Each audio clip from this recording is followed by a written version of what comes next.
Hey everyone, it's Vaughn at Spirit of Health. Let's see here. I would like to discuss fasting related to combining fasts. This is, I think, very important because my personality has tended to struggle with kind of the all or nothing. Like I'm either doing really good or I'm failing, and I have like the shame and condemnation of not being good enough. And I don't know if anyone can relate to that. But really the Lord's called us to balance and to self-control, having peace, just walking in the Spirit and confidence. And that's really something the Lord's really trying to mature me and help me grow up in that area. And with fasting, that's really, really important. So let's say you commit to 40 days. Like, I'm going 40 days. I can do this. And then like you fail day 2 or whatever you consider a failure. My point is I want to talk about combining fast, that it's not all or nothing.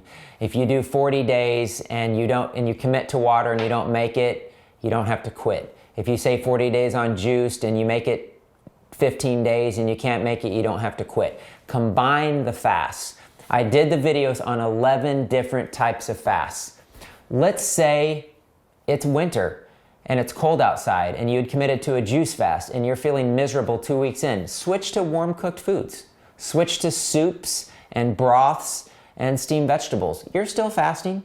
You can do liquids only, hot teas and hot broth, and there's other ways to do it. You could do the reverse. Let's say you're doing soups and steamed vegetables and you're not feeling good and it's not working for you and you feel better on doing juices and raw foods. I mean, just combine the fast. The other thing that I want to share that I think is really important is that water fasting and dry fasting is powerful, but it's also challenging.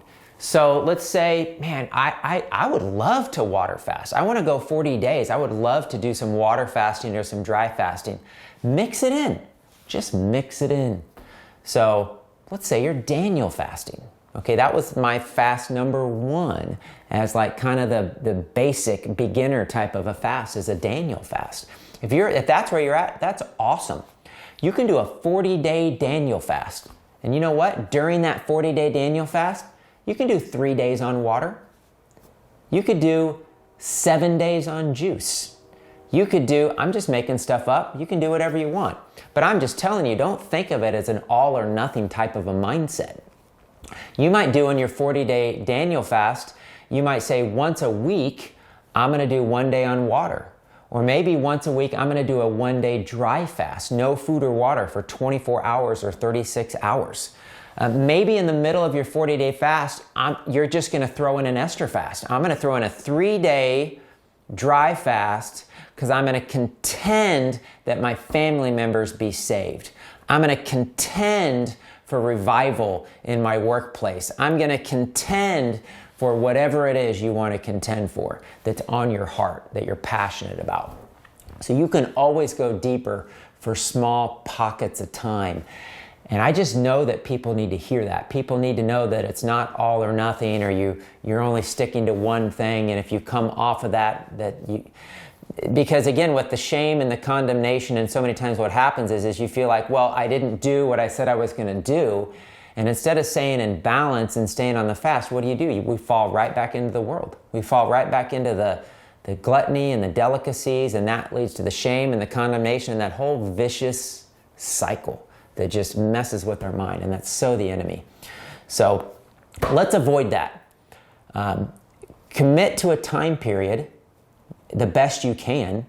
If you've not been successful in fasting, maybe you just commit to 3 days. Maybe you commit to 10 days. Maybe you commit to 21 days. But even in that, know that you can mix things up.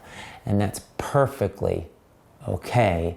And in fact, I think that's the balance and the self-control and the fruits of the Spirit that we're actually looking for. The Lord is just looking for heart posture and control and just staying focused with Him. If we just let us get sucked right back into the world because we failed, whatever that means, that's never good.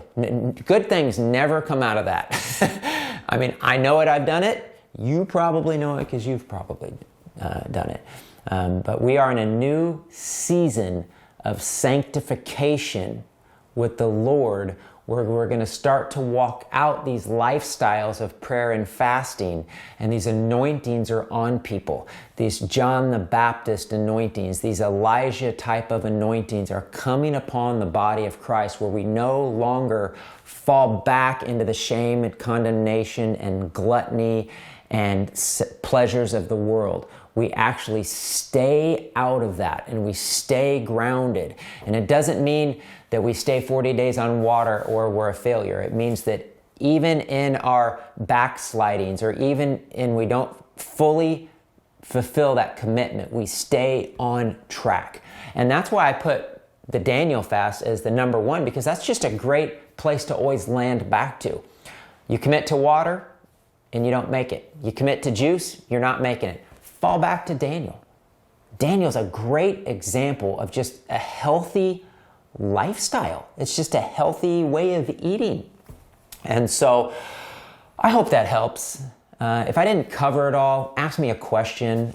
But I just feel like people needed to hear that. I need to hear that. I need to know that if I commit to 40 days on water, that halfway through and I'm feeling weak and I'm feeling like I can't make it. You know, be smart. I've seen too many people hurt in the hospital, in severe pain, but they're like, I committed to 40 days, I'm gonna do it even if it kills me. Well, don't let it kill you. Like that's not gonna help us right now. That's not what the body needs. We need you. So quit if you need to quit. And just fall back to something safe. Fall back to balance and self-control and moderation. Okay, I've just whipped that enough. I think you guys get it.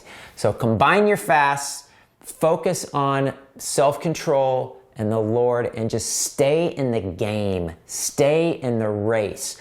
Run the race till the end, but just don't fall back into the world. But use that wiggle room, but stay in a good place with the Lord through your fasting journey, and even in your day-to-day when you're not quote-unquote fasting, stay in that balanced lifestyle of control that the Lord is looking for. Thank you.